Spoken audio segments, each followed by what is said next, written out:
Saludos compañeras y compañeros, docentes. Es un gusto compartir con ustedes estas experiencias de enseñanza y aprendizaje aquí en la Feria Digital de Prácticas Innovadoras. Soy la docente Marcela Barreiro, trabajo en la Universidad Nacional de Educación UNAE en las carreras de Pedagogía de las Artes y Humanidades, Educación Inicial y Educación Básica. A continuación voy a presentar mi experiencia sistematizada, la misma que he titulado Sistematizar una clase como proceso fundamental para la reflexión de la práctica docente. Me resulta importante señalar que he partido de paradigmas de la escuela tradicional que considero aún están vigentes en el sistema educativo, principalmente el que establece una jerarquía docente-estudiante, del cual derivan otros paradigmas tales como el docente que lo sabe todo, el estudiante como sujeto pasivo en clases, el docente que expone un tema y el estudiante que lo escucha. A partir de esos paradigmas he tomado lo estudiado en clases que se amparan en la escuela nueva y en el constructivismo, donde el estudiante es el centro del aprendizaje y el conocimiento lo construyen tanto el docente como los estudiantes. Es decir, la escuela nueva abandona los paradigmas de la escuela tradicional. Según Subiría, 2016, la escuela nueva rompe con el paradigma tradicional que explicaba el aprendizaje como el proceso de transmisiones que se realizan desde el exterior y se asimilan por parte de los alumnos. En su lugar, la escuela nueva defenderá la acción, la vivencia y la experimentación como condición y garantía del aprendizaje. La escuela nueva conlleva utilizar metodologías activas. En ese sentido, el aula invertida, según lo que señala Martínez 2014, la cátedra habitualmente impartida por el profesor puede ser entendida en horas extra clase por el estudiante mediante herramientas multimedia. Otro autor, Berenguer Albaladejo, en el 2016 menciona que se promueve a través del aula invertida que el alumno trabaje por sí mismo y que el docente ponga a su alcance videos, podcasts grabados por el profesor o por otras personas y el tiempo clase se aproveche para despejar dudas. ¿Por qué elegí el aula invertida? Básicamente porque mi clase era de una duración de 1 hora a la semana.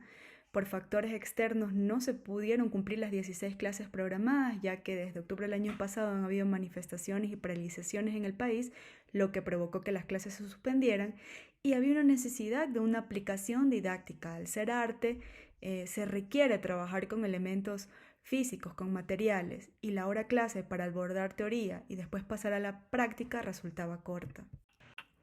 Para implementar esta metodología hice varias distinciones. Primero, consulté a los estudiantes con qué equipos técnicos cuentan en su casa. Seleccioné un material bibliográfico tomando en cuenta sus preferencias, es decir, si les gustaba ver videos, hacer lecturas cortas o largas, y tuve en cuenta los conocimientos previos del contenido a tratar en la clase.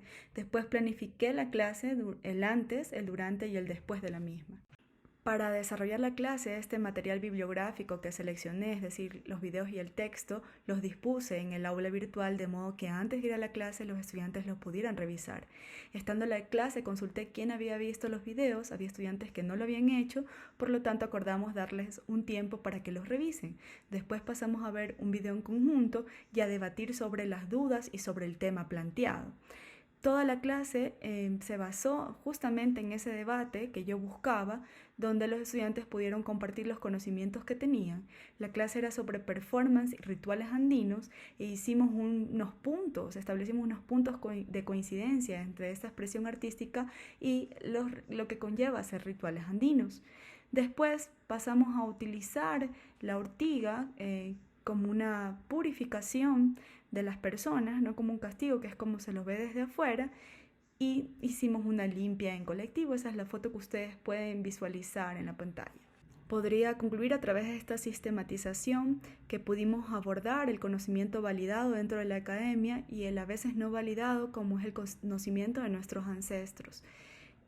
También puedo decir que la selección del material partiendo de los intereses de los estudiantes potencia de que la clase se utilice para el debate. Asimismo, esta metodología permite hacer uso del tiempo de clases para la reflexión y para la actividad práctica, que era una de las cosas que buscábamos como colectivo. Usar un disparador también potencia el debate en la clase. En este caso, la ortiga permitió que, por decirlo de alguna manera, los estudiantes se enganchen con el contenido de la clase. Después de esta metodología derivó otra, que es el aprendizaje basado en proyecto, y varios de los estudiantes utilizaron en su exposición artística el performance, es decir, que una actividad o una metodología encadenó a otra. Como invité a un compañero para que grabe la clase, él me sugirió que la reflexión, aparte de hacerla con los estudiantes por el debate, para abordar el contenido, también debería reflexionar con ellos viendo el video de la clase, ya que lo grabé, cómo nos comportamos todos en la clase, desde, no sé, los gestos, cómo utilizamos el cuerpo u otras cosas según los objetivos que quisiéramos analizar. En pantalla pueden visualizar la referencia bibliográfica que utilicé para este trabajo. Muchas gracias por su tiempo.